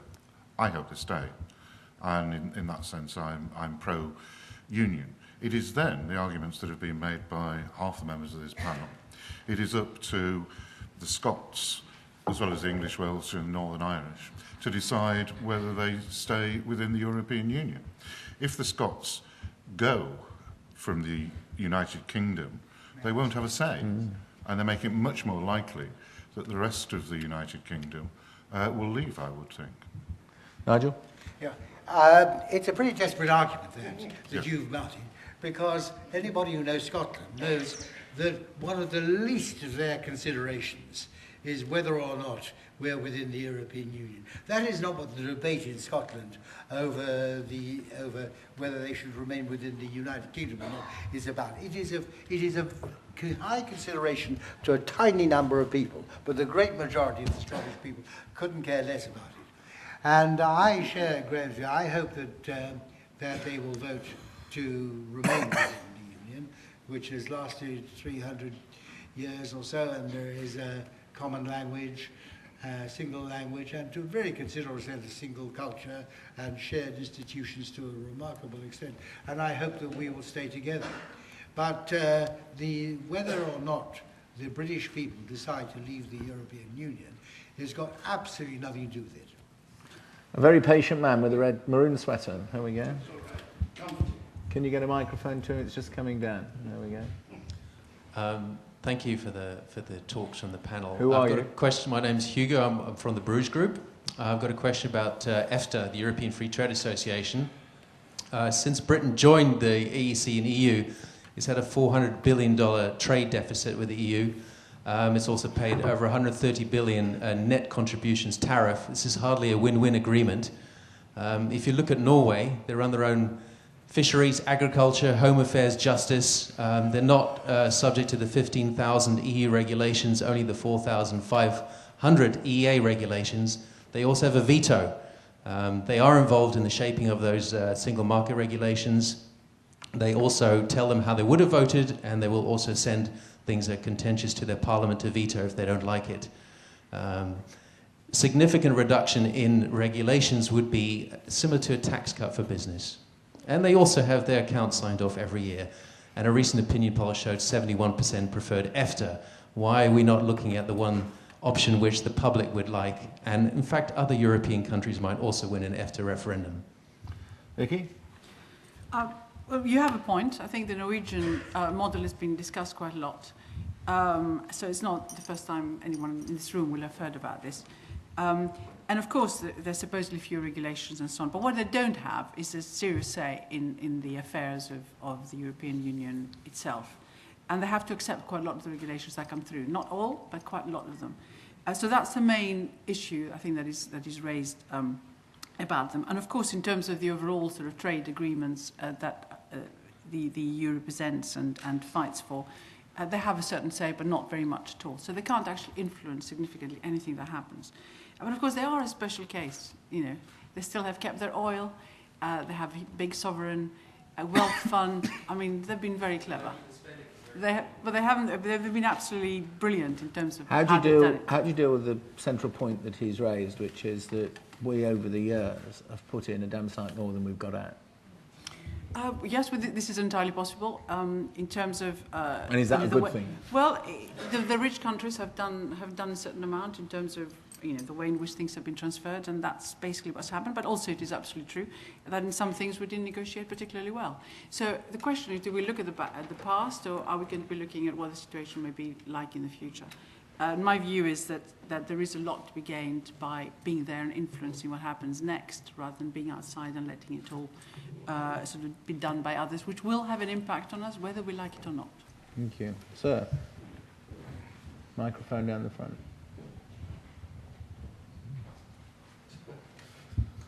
Hi, my name is Alan Sked. I've been a traditional opponent of British membership of the EU for some time now. I'm interested in what the pro-camp were saying. It's always nice to know your enemies. Mary Hannibal, I've got one question for you and one question for John Stevens. The first is, I'm not clear from what you said how far you think the Labour Party, and Ed Miliband has never answered this question, how far along the route to a unified European federal state is the Labour Party prepared to go? Would it at any time say no, or are you prepared to go the full route to a European federal state? That's for you. John, I was very interested in your scenario, because it seems to me you spent all your time depicting this wonderful disaster scenario, and you tried to frighten us all with a scenario in which a banking crisis would happen again. You said these things do happen again, it will happen again, at a time when banks represent 7 times the British national GDP, at which point, when the whole system collapses, we need the European taxpayers as a whole, not just the British ones. We need to be able to print euros, not just sterling, in order to survive this terrible Titanic clash. Now, given that the city is an international, world, global centre, the only way in which such a crash could possibly come about would be if there was a world financial disaster and the city was caught up in it, and it would not just be the city of London, I presume, but the whole world that would be at the centre of this even bigger financial crisis, in which case I presume Europe would be just as badly off as a city, probably New York and everybody else would be just as badly off. So I can't see the logic of your tale. Okay. I mean, in a world disaster, I mean, we wouldn't be any better off in or outside. Righto. Mary, on the first point. Well, the first point actually deals with, it actually refers to a lot of what the other side, if you want to call them that, have said. I actually don't buy this idea that there's going to be a federal superstate anytime soon. I just don't think that we're going in that direction now. But I don't think we are, and I'll tell you why I don't think we are. Yet there is all that's been said about the euro, and the euro is existing now without any of that infrastructure. Whether it will need to go along that route, I'm not sure, and it's not a given that it will do. The other very practical point is that the EU is now 28 member states, taking up almost the whole of what we view as Europe. To make that 500 million people from a vast array of background and cultures and political traditions into a superstate in any time in the near future is, I would say, a complete impossibility. So I don't think, actually, what we've been talking about is actually going to come to pass, at least not for an extremely long time, because we're just not anywhere near it. And there is not universal agreement in the EU that they want that to happen. To help with the question, if you were asked tomorrow morning to put a cross in the box that said a federal Europe or not come out or stay in, but a federal Europe or not, would you vote for a federal Europe? Well, I think it's a false question. That's exactly what I'm trying to say. No, I wouldn't Right. at the moment. Okay, No, I wouldn't. thank you. Right, move on. Can I just move on to John with the second question? And can I just flavour it something that's always vexes me, and I hear this from small businesses, particularly all over the country, which is I can remember chairing debates in Birmingham when I was a lawyer, and then early days of the CBI, should we join the euro or not?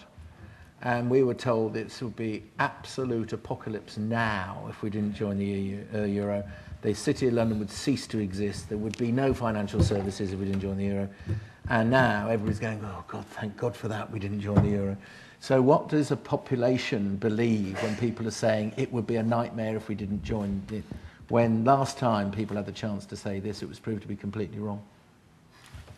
Well, I agree that's a problem. Then people were saying that we had to join the ERM, and that would be, if we didn't do that, that would be a disaster.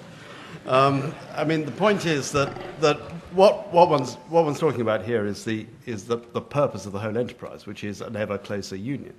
And there's absolutely no doubt that from an economic point of view, monetary stability and ultimately a single currency makes a tremendous amount of sense. I mean, you cannot really have a true single market if you have different currencies, because currency transactions operate like a tariff. It's as simple as that. And if you want to maximize economic activity in an area, you need a currency union. The question is how you make that work. And this is a very... The European process... Well, I'm not sure about that, actually, because I'm not sure I agree with that, because what is being forced here, what is being forced through, is something which you championed very much when you were Chancellor, which is monetarism, which is the proposition that you have to address the inadequacies of your economy. Everybody admits that Europe has got a huge competitive problem. The West has got a huge competitive problem from all these people driving Digby around in Dubai. And that we need to get competitive. How do you force competitiveness? What you don't do, as you said in the 1980s, was you don't evade the issue by devaluing, getting out of spending a lot of money, letting your public deficits go mad, and people who do that the structure of the euro is a discipline to prevent that. It is monetarism of the type that you championed. And actually, when the time we were remembering Baroness Thatcher this year. Where are the Thatcherites now? They're not, unfortunately, in Essex. They're in Extremadura. They're in Portugal. They're in Ireland. Because what they're doing is actually facing up to their inadequacies, the imperfections of their economy. They're not running away by devaluing, taking an easy way out. And that is the argument for the euro. Whereas we, I'm afraid, in this country, are still hooked on devaluation. And that is a very dangerous situation to be in. There's a gentleman at the back. Yes, that's you with your hand up, sir. Yep, far away. Say who you are. Sorry, Martin Chaplin. I don't think I answered Alan's Hang on, it's listen. Martin Chaplin, thank you, my lord. I must say I do enjoy being told about democratic accountability by members of the House of Lords. And it's also, why? What's wrong with that? What's your point? Something about a democratic deficit, sir. And it also... Hang about. Not going to let you get away with that. What's your point? What's your point? I didn't lecture you on democratic accountability. I have no problem in saying... Just a minute. I have no problem in saying the House of Commons, with a democratic mandate, have every right to overrule me. Absolutely. So what's wrong with what I said? And I'll get to that point. So I won't take lectures from you too, Sunshine. Okay? No, that's fair enough. I'll get to that point in a minute. It also now, get on with your point about Europe. Come on. I'll get there. It also strikes me that the European Union is a bit like the coalition. Mostly gets it right, but, you know, it's got a rubbish PR machine, and no one likes a good compromise. It strikes me that the debate shouldn't be in or out. It should be whether or not we can get the European Union to work for us, whether or not we can secure the reform to make sure that institutions and budgets work for the agreed, people. Agreed, and do you think we can? Would you agree with me? Do you think we can? I can only hope so. We have seen... all of these guys aren't dealing in hope. These guys have got to one day put a cross in a box on your behalf. So do you think we can? I think that we should be making sure that the people in power, in government, are working to make sure that we don't have two European parliaments, one in Strasbourg where the roof falls in and one in Brussels, that the common agricultural policy doesn't undercut African farmers, and we get the benefits of trade to make sure that we have the intellectual capital to continue into the 21st I agree with you. Yes. I agree with you. And do you think the French will ever allow that? Well, they can be overruled, can't they? By Hopefully. whom? Well, we managed it with the European budget, didn't we? No. Thank you very much. Thank you. There was yes, you down here. This guy was next. And then there's lady in red there after that. Straight at the front. No, at the front. Somebody...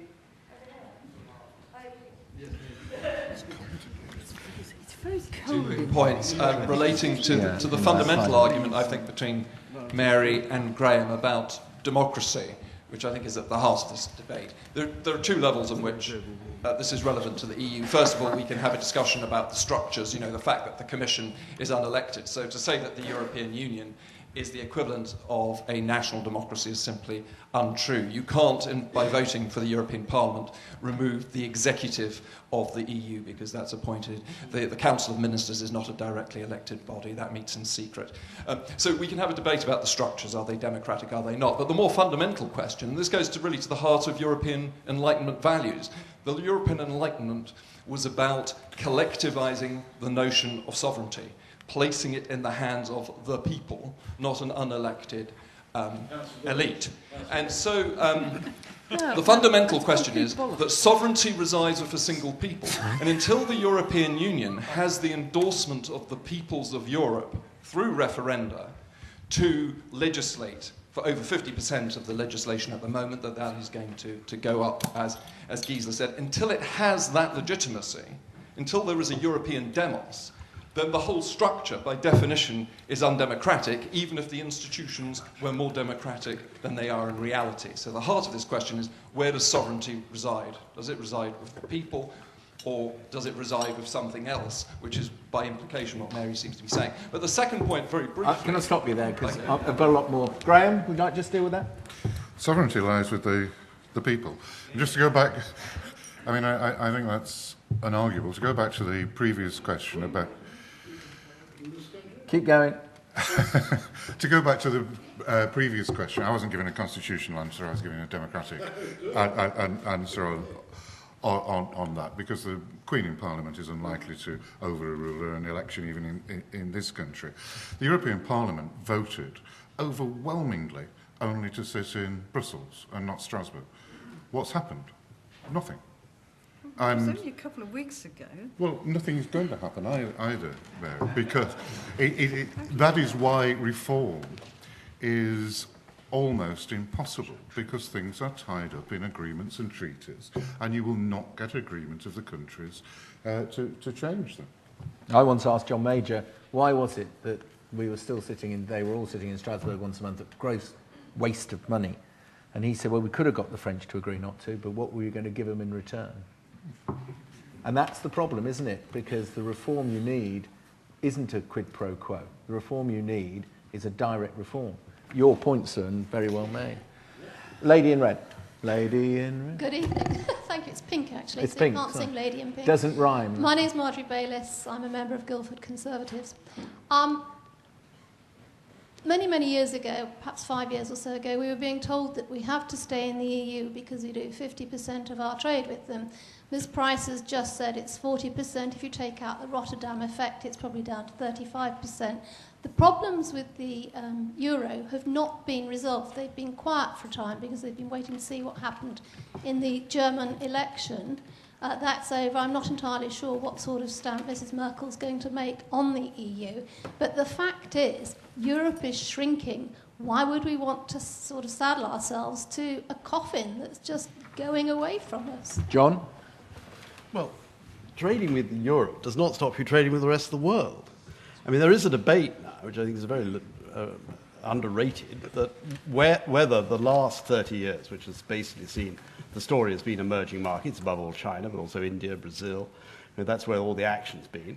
And there's a general assumption from people like Jim O'Neill, who's made their livelihood out of it, that this is going to go on for the next 30 years. But I'm not sure that's necessarily true. I mean, it might be the case that actually the greater growth will be the intensification of the internal markets of the Old West. I mean, you're already seeing a revival in Japan. You've got a revival in the United States.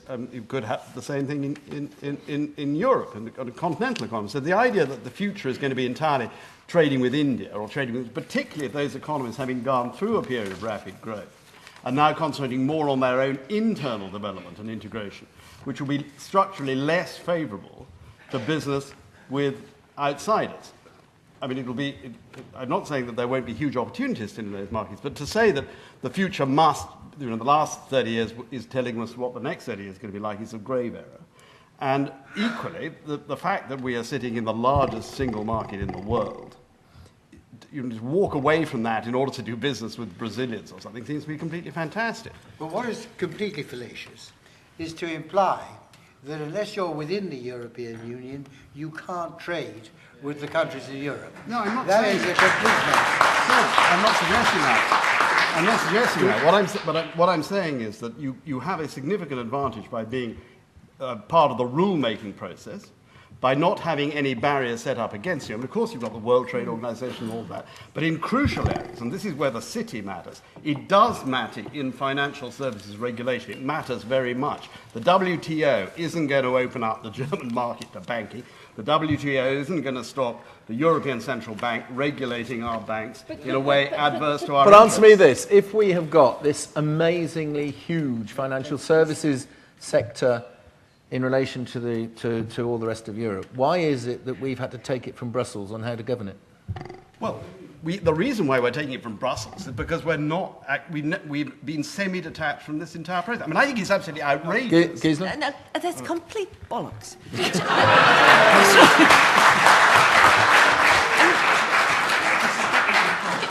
That's a German word, ladies and gentlemen. But let's just go back to a crisis which sort of crystallized in 2008, which was a coming together of the most enormous global financial flows since World War II, which the post-war institutions no longer could regulate. You know, the Queen, when she went to the city to the city and said, "Why did no one keep seeing?" They all sat there and saying, "Well, we all saw bits of it coming, but we didn't know how it added up." So you had that combined with a financial crisis within, or a stagnation within the European Union. And then, in terms of regulation, isn't it funny that it wasn't the regulated sector which survived. The unregulated sector was fine, and it was the regulated sector which screwed up. Hedge funds. Yeah. So let's come back. There are two arguments. One is an economic argument, and your post-World War II financial institutions have not grown up to recognizing post-19th century almost flows. And then we've got a democratic issue. And it's a democratic issue which we're talking about here about the union. So let me just go back. Why did the United States of America become an effective single currency and a United States of America? Because for about 100 years they did things in the interest of a political union. And because we do not have a European demos, unlike in the United Kingdom where we do have a United Kingdom demos. No, well, we do have one. So tonight is not about solving the global financial crisis. Tonight is about can we create a European demos? The question asked was a different one, which is why have we had so little influence over financial services? And I agree that has been a major failure of British European diplomacy, partly due to our sort of semi-detachment and our disinterest. I mean, it is, if you cannot get any legislation done in Europe on motor cars without the Germans being squared, you cannot get anything done on agriculture without the French being squared, you cannot even get anything done on mobile phones until Nokia's gone belly up, with the Finns. But we have been rolled over on financial services, and that is a massive failure. So when Vicky says you've got to stay in because otherwise you won't have any influence, we are in and we haven't had any influence. No, you've got to be in and say you're committed to it. You've got to say you're committed to it. If you want to get a better deal in Brussels, you don't say we might leave. Okay, in the interest... Go on. You don't walk hang back. In the interest of fairness, is there an Alex Gordon from the RMT in the room? No, he hasn't been able to make it. He hasn't been... I'm just looking for somebody who's going to give me a pro-European argument. To be fair, I'm serious. It's in the interest of fairness. It's only right. Yes, you just there, sir. Hello. And the lady there. Pro-European argument? Okay, and the lady there, and then we'll call that a day. Dominic Moffat, co-founder of eYouth, who helped to organise this. In the 10th century, there'd have been some Mercians wandering around going, why is the Parliament now Winchester? There'd have been some Burgundians wandering around going, why is France now being governed, well, why is Burgundy being governed from Paris now? I noticed that it's only really a generation, one or two, removed from young people today who are against the EU, broadly. Do you not think that people who think that this demos only exists locally is sort of, they're standing in the way of history? It's not kind of like that anymore. Okay, and before you answer that, madam. Hello, my name is Salome Varel, and I'm from the University of Law. I am pro-Euro, and I have some pro-Euro comments, but my concern really is about the practicalities of the referendum itself. I do think we need a referendum. I do think we need to know where people stand, and I'm hoping that it will be a yes to stay in. However, what are the practicalities? People need to make an informed choice, an informed decision. And at the moment, although we're having a very intelligent discussion, and I tonight have heard much information pro and against, which I didn't know before, but how is that going to be disseminated to the public before they make that vote? And that's a good one. Mary, do you want to deal with that last point? Well, it's a very good point, and I will admit it's not something that the EU's actually been very good at, and I think that's always been quite a failing. So what I would hope is, assuming that we get to a referendum, and that may not happen, but assuming that we do, I think we will have to make sure, all of us, in the interests of democracy, that it is conducted in a reasonable and fair fashion, so that there is actually information on both sides, so that people do know what they're voting for. It will be interesting, because I think some of the arguments a lot of the arguments are complicated. A lot of people don't know or care an awful lot about the EU, I have to admit. So it's a real challenge, if we do come to that referendum, how we run it. But we've got to put that effort in and make sure that it is run properly and fairly, and that there is a good turnout, and that people believe and think that it is important, and that they do go out and vote. Hear, hear. Graham, do you want to deal with the Burgundian demos point? It's difficult enough dealing with the United Kingdom. Henry IV in Navarre said Paris is worth a mass. So. I don't think that historically Europe has been walking towards the European Union. for 800 years, if that was the burden of the question.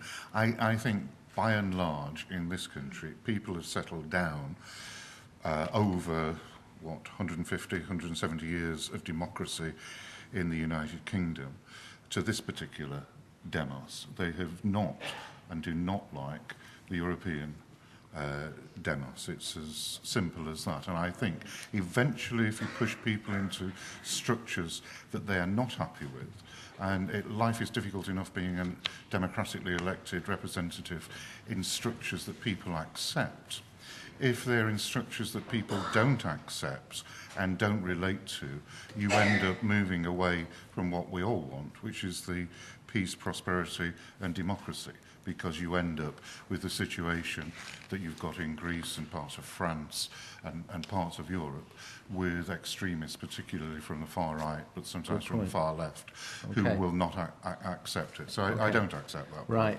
Thank you. It's 9:05. I said to you 9:45. I'm sorry there's still hands up. What? What? Well, he did. He did. What's it got to do with? I don't reckon. I'm national blind on this. I don't give a damn. I just wanted to actually make a comment on behalf of the Europeans, why a lot of us Europeans are against it. Let's face it, a lot of us came here in the 60s. We didn't come here because of the weather. We came here because we thought this is the most liberal, free and democratic country in Europe. Where are you from, sir? I'm too European in many ways. I was born in Budapest. I grew up in Czechoslovakia. I was brought up in Switzerland. I spent many years, like you do, in France, and I lived in this country. He spends it in France, not me. Well done. I just wanted to make one very quick comment, which is concept of democracy and individual freedom. I think it was a Frenchman who once said, the Latin countries think that freedom and liberty will be provided by the state, not by the individual. But in the Anglo-Saxon world, we think state is naturally a dangerous institution which can take our liberties away.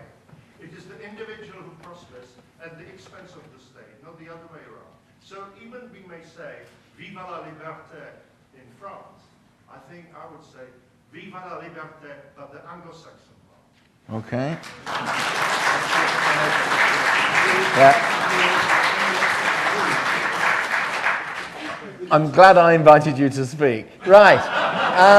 On that basis, I'm going to call it a day. What I'm going to do, because it's 9:05, and we did say 8:30 to 9:15, but it's been a very good debate.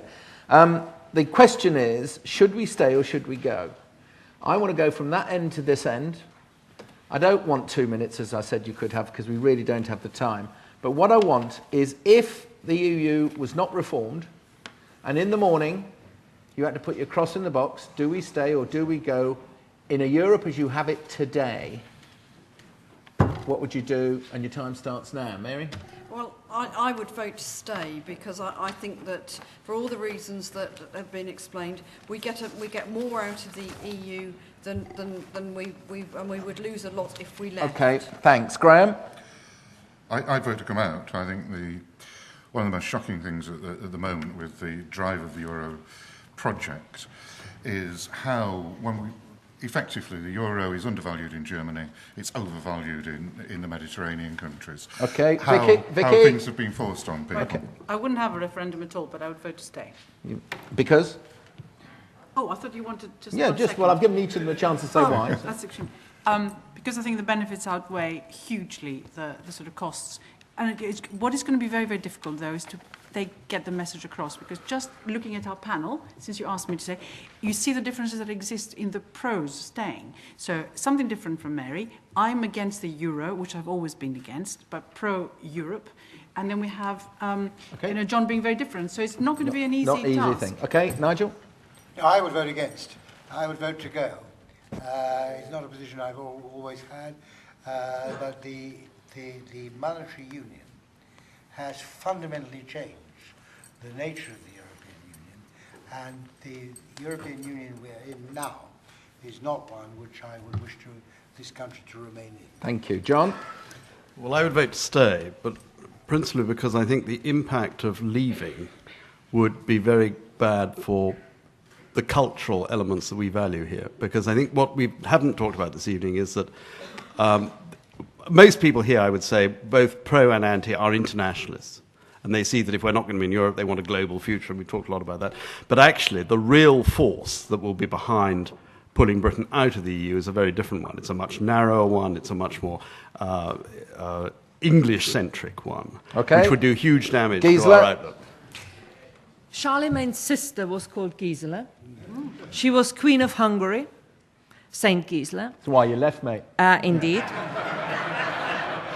In 1714, the Georges came to England, and what's telling me that I will put my cross to what I think is already the status quo, i.e. we're already out, is because until I'm convinced that I could close my eyes, and when I say we, I would mean the Europeans. The way when we close our eyes in Britain and we say we're quite happy to subsidize Northern Ireland forever and ever because that is the union. The Bavarians will subsidize the rest of the Federal Republic. Unless we can get historically to think we is the 28 states, and I think 2,000 years of history are against us, right? I think we're already out. Okay, thank you. And